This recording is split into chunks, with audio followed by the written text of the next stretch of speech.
1856ஆம் ஆண்டில் புகழ்பெற்ற நாணயவியல் அறிஞர் திரு வால்டர் எலியட் மதுரையில் கண்டுபிடிக்கப்பட்ட 49 ரோமானிய தங்க அவுரி நாணயங்கள் கொண்ட புதையலை பற்றி குறிப்பிட்டிருக்கார்.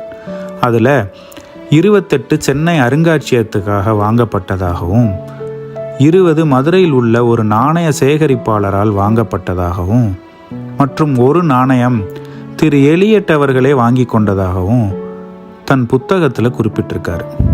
மற்றும் ஒரு முக்கியமான கண்டுபிடிப்பு 1946ஆம் ஆண்டு உடுமலைப்பேட்டையில் கிடைத்த மிகப்பெரிய புதையல். பூதிநத்தங்கிற கிராமத்தில் 1407 ரோமானிய வெள்ளி தினாரிகள் அடங்கிய இந்த புதையல் இன்னைக்கு சென்னை அருங்காட்சியகத்தில் இருக்குது.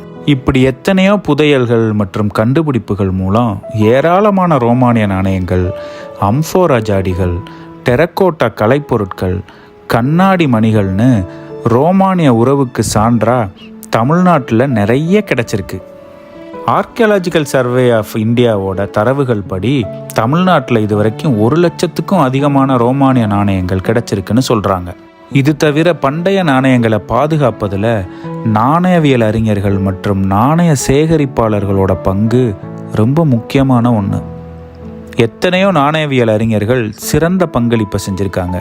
குறிப்பாக சொல்லணும்னா sir Walter Elliot, D D Kosambi, P L Gupta, C Sivaramamurthy, A K Narain, D G Aramudhan, P N Mukherjee, P V Parabrahma Sastri, R கிருஷ்ணமூர்த்தின்னு எத்தனையோ அறிஞர்கள் சிறப்பான பங்களிப்பை செஞ்சுருக்காங்க.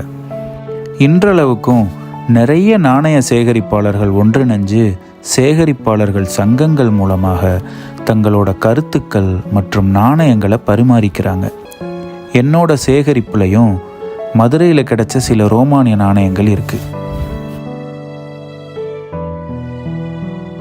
தமிழ்நாட்டில் ரோமானிய நாணயங்கள் கிடைச்ச மாதிரி ரோமானிய, கிரேக்க மற்றும் எகிப்திய பகுதிகளில் சில தமிழ் மன்னர்களுடைய காசுகளும் கிடைச்சிருக்கு. 2007 பிரெஞ்சு தொல்லியல் குழு ஒன்று எகிப்திய கிழக்கு பாலைவன பகுதியில் உள்ள டயாஸ் கோட்டையில், அதாவது இன்றைய அபு குவாரையாவில் அகழ்வாராய்ச்சியின் போது ஒரு சங்ககால சேர நாணயத்தை கண்டுபிடிச்சாங்க. இந்த கோட்டை கோப்டோஸில் இருந்து பெர்னிஸுக்கு போகிற வழியில் இருக்குங்கிறது ஒரு முக்கியமான விஷயம். இந்த சேர நாணயம் சதுர வடிவத்தில் முன்பக்கத்தில் ஒரு மரத்தின் கீழே யானை நிற்கிற மாதிரியும் பின்பக்கத்தில் சேர அரச முத்திரையான வில் மற்றும் அம்பும் உள்ளது.